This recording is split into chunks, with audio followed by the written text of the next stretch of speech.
असलामुअलैकुम दोस्तों, पाक पंजाब टीवी दे नाल मैं तुहाडा दोस्त अब्दुल वाहिद।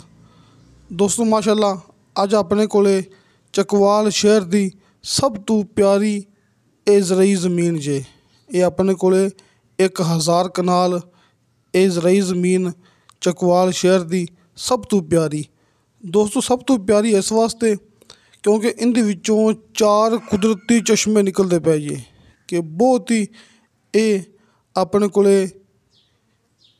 खास रकबा है कि इंदे विचों 4 कुदरती चश्मे निकलते पे जे 1000 कनाल ज़मीन दे विचों कि बहुत ही ये अपने कोले बेस्ट पॉइंट है चकवाल शहर दा। तहसीलो ज़िला चकवाल ते चकवाल शहर तो 40 किलोमीटर सफ़र ते ये अपने कोले ज़मीन जे। दोस्तों बिजली आबादी ते कारपेट रोड कुछ फासले ते इत्थों मौजूद है जी। तुसीं दोस्तों ज़मीन दी हरियाली वेख के अंदाज़ा लगा सकते जे कि ज़मीन कितनी कु बेहतरीन है कि बेशक ज़मीन गैर आबाद पई है लेकिन एक हरियाली एक पहचान होंदी है कि ज़मीन 100% आबाद हो सकती है। जिमें कि मैं दोस्तों नाल गल कीती कि इत्थों 4 कुदरती चश्मे निकलते पे ने मुकम्मल गारंटी नाल, लेकिन इस तो इलावा दोस्तों नू सिर्फ 50 फुट तो बाद नीचे शर्तिया मिठा पानी मिलेगा जी।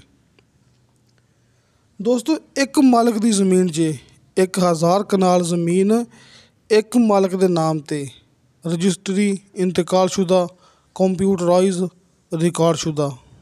दोस्तों 1000 कनाल ज़मीन दी वीडियो आपां नू डॉक्टर मुनीर ऐवान साहब ने सेंड की है।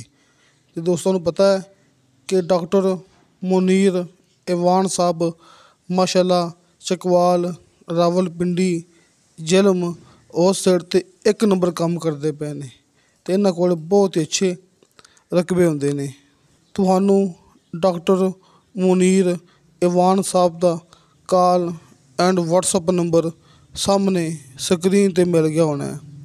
कॉल ते रबता ना हो सके तुसीं डॉक्टर साहब नू व्हाट्सएप ते वॉइस मैसेज लाजमी करना है या फिर चैट करनी है। दोस्तों इस ज़मीन की डिमांड की है फी कनाल के हिसाब नाल मालिक ने 50,000 रुपया। दोस्तों सिर्फ 50,000 रुपया इनकी डिमांड है। फी कनाल के हिसाब नाल कमी पेशी प्यार मुहब्बत हो जाएगा।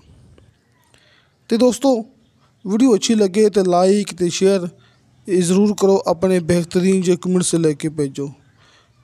इंशाअल्लाह ताला बशर्ते ज़िंदगी बा फजले खुदा मिलांगे अगली वीडियो ते। अल्लाह हाफिज़।